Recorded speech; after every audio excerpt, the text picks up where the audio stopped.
ఆరోగ్యానికి పెరుగు మంచిదా, మజ్జిగ మంచిదా అని మీలో చాలా మందికి డౌట్స్ ఉంటాయి కదా. అది కూడా ఏ టైంలో పెరుగు తినాలి, ఏ టైంలో మజ్జిగ తాగాలి వంటి డౌట్స్ ఇప్పుడు మనం చూద్దాము. పెరుగు మరియు మజ్జిగలో రెండిట్లో ఉండేది ప్రొబయోటిక్ ఫుడ్ అండి.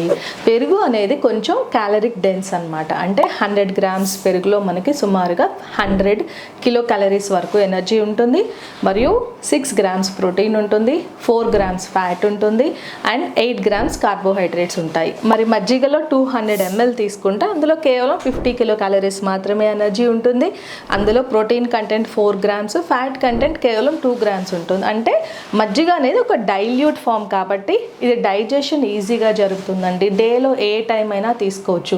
మరి పెరుగు ఎప్పుడన్నా తినచ్చా? పెరుగుతో ఒక ప్రాబ్లం ఉంది. ఏంటంటే పెరుగును మనం రైస్తో తిన్నప్పుడు ఆల్రెడీ మనం కర్రీతో రైస్ తినేసి ఉంటాము, పప్పుతో తింటాము, కర్రీతో తింటాము, మళ్ళీ పెరుగుతో తినేస్తే క్యాలరీస్ ఎక్కువగా వెళ్ళిపోతాయి. ఇది కొంచెం క్యాలరిక్ డెన్స్ అనమాట. ఈ క్యాలరీస్ కూడా అందులో ఫ్యాట్ కంటెంట్ కూడా మనం తీసుకునే కర్డ్ పైన ఆధారపడి ఉంటుంది. హై ఫ్యాట్ కర్డ్ బాగా మీగడి వేసుకొని తినడం మీలో ఎంతమందికి ఇష్టము?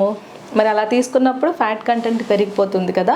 మరియు నైట్ టైం కొంతమందికి అరుగుదల లోపాలు ఉన్నప్పుడు, గ్యాస్ట్రైటిస్ సమస్య ఉన్నప్పుడు, సైనసైటిస్, అలర్జీ సమస్యలు ఉన్నప్పుడు ఈ పెరుగు రాత్రి తీసుకోకుండా ఉంటేనే మంచిది. మజ్జిగ తీసుకోవచ్చు రాత్రి టైము, మరియు ఈజీగా డైజెస్టిబిలిటీ ఉంటుంది. షుగర్ పేషెంట్స్ మిడ్ నైట్ లేచి ఆకలేస్తుంది, కడుపులో ఏమన్నా తింటే బాగుండు అనిపిస్తే ఈ మజ్జిగ తీసుకోవడం అనేది ఒక బెస్ట్ ఆప్షన్ అండి.